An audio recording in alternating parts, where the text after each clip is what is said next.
What's happening, everybody? This is P691000. Figured I would give the Urban Legends videos a break today or this time, this weekend, and do something else that is going to be really creepy that I think you guys will enjoy. So this is Monsters and Legends, the Toronto Tunnel Monster. Hope you enjoy it. Let's get into it.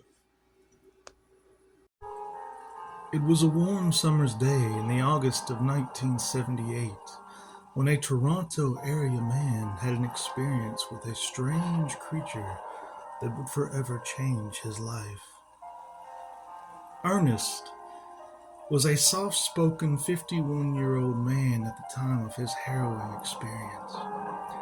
He and his wife of 19 years had been raising a litter of kittens. One of the kittens apparently disappeared, and Ernest decided to search for it in the vicinity of their Parliament Street apartment.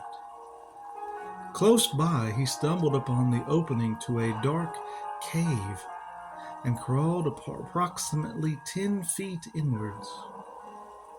This is where he said, "I saw a living nightmare that I will never forget." Armed only with a flashlight, Ernest encountered a creature of unknown origins.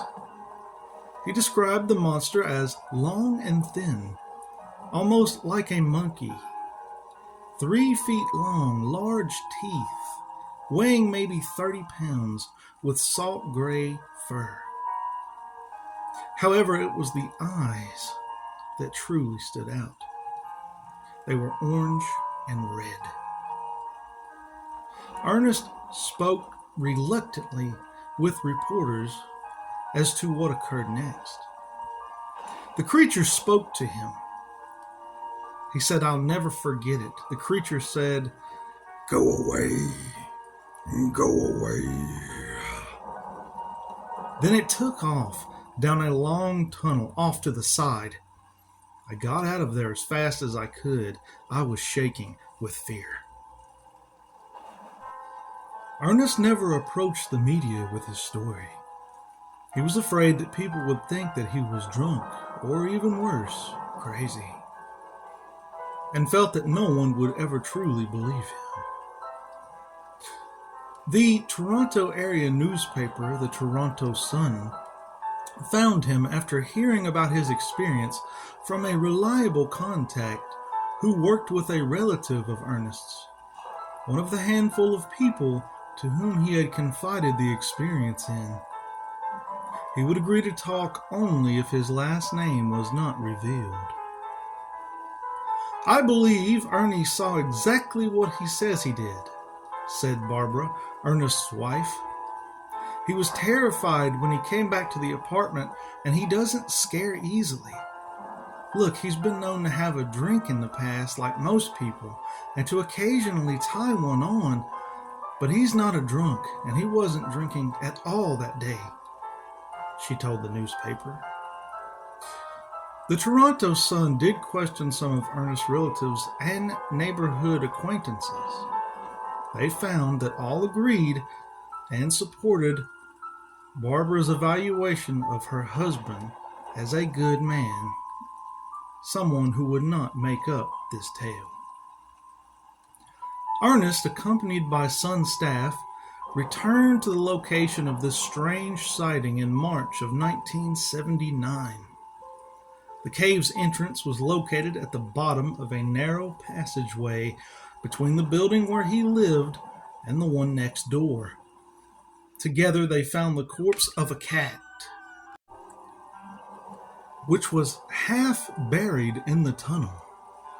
The sad discovery reminded Ernest of strange noises, like animals in pain, that he had heard coming from the tunnel prior to this frightening encounter. Ernest showed the Sun reporter exactly where he saw the strange being. He stated, "The last I saw the creature, it was heading off into the dark. The passage seemed to drop down very quickly and go a long way down.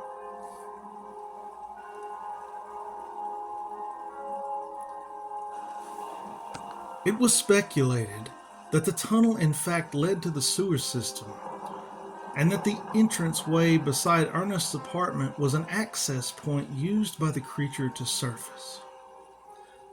Safety concerns promoted Toronto's sewer department to thoroughly inspect the tunnel, as it was feared that the area children may in fact try to enter it. Ernest's story was very strange. However, sewage employees did not ridicule or scoff at it. According to a report made by the Toronto Sun at the time, one worker who was quoted in the paper stated, "People who work on the surface just don't know what it's like down here. It's like a whole different world. Who would have thought a few years ago that people would live in sewers? And yet, that's what they found in New York a few years back." Another was quoted as saying, "I don't know what Ernest saw down there." But he also stated, "I'll tell you one thing. If we could get in there, I sure as hell wouldn't want to go down alone."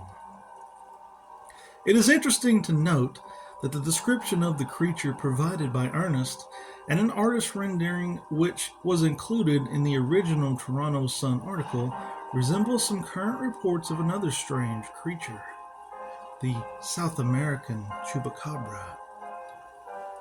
The tunnel monster appears to have no motive other than that to live in peace. It does not like to be disturbed and will not hesitate to inform trespassers upon its territory of the fact.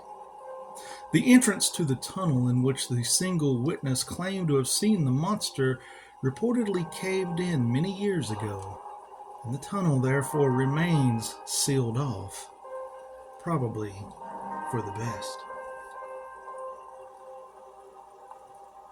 So that's the Toronto Tunnel Monster, and let's discuss this for a minute. Now, reports said that it resembled the South American Chupacabra. Now, I personally don't agree with that. We've learned that the Chupacabra was once thought to be, there were all kinds of, thoughts, conspiracies going around about the Chupacabra, but recently we've learned the Chupacabra was actually a pack of mutant dogs. See, in South America and Mexico, dogs run wild all over the place. It's crazy. I mean, dogs just run wild down there. But a pack of dogs mutated in Mexico and came together and started hunting in packs, kind of like wolves do. So that's actually what the Chupacabra was. It's just a bunch of hungry, mutated dogs. This is something completely different. There were no reports of the Chupacabra talking, standing up on 2 feet and running away.